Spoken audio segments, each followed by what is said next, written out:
नाही, आता सूर्य खजिना सापडले अशा अर्थाने मी म्हणालो की यापूर्वी या सूर्यापासून सोलरची वीज करण्याचा प्रयत्न केलेला होता, परंतु टेक्नॉलॉजी निघालेली नव्हती. आता असे पॅनेल निघालेले आहेत सोलर पॅनेल की कॉमस्कोर नुसार आता isakal.com आहे देशातील नंबर 1 ची मराठी न्यूज वेबसाईट. प्रत्येक अपडेटसाठी isakal.com ला नक्की भेट द्या. 25-30 वर्ष या पॅनेलची आता वयोमर्यादा आहे आणि इनबिल्ट बॅटऱ्या निघाल्या. इन्व्हर्टरद्वारे आता वीज तयार व्हायला लागलेली आहे.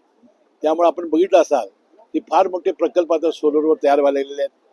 पंतप्रधान नरेंद्र मोदी साहेबांनी सूर्यघर योजना जाहीर केलेली आहे.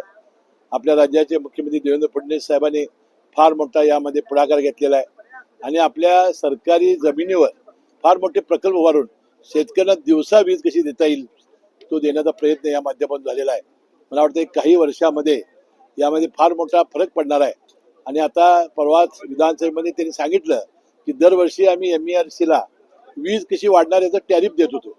आता पहिलं हे वर्ष आहे की महाराष्ट्र राज्य विद्युत मंडळानं वितरण कंपनीला वीज कशी 5 वर्षात कमी होणार आहे हे आम्ही त्यांना टॅरिफ देतोय. मला वाटतं एक फार मोठी गोष्ट आहे आणि मला वाटतं या निमित्ताने आपल्या देशामध्ये आणि विशेषतः आपल्या राज्यामध्ये फार मोठा उपयोग या विजेच्या बाबतीत या सूर्याचा होईल.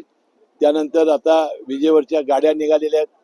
आपल्याला तेलाचे साठे विशेषतः डिझेल आणि पेट्रोल हे आयात करावं लागत होतं.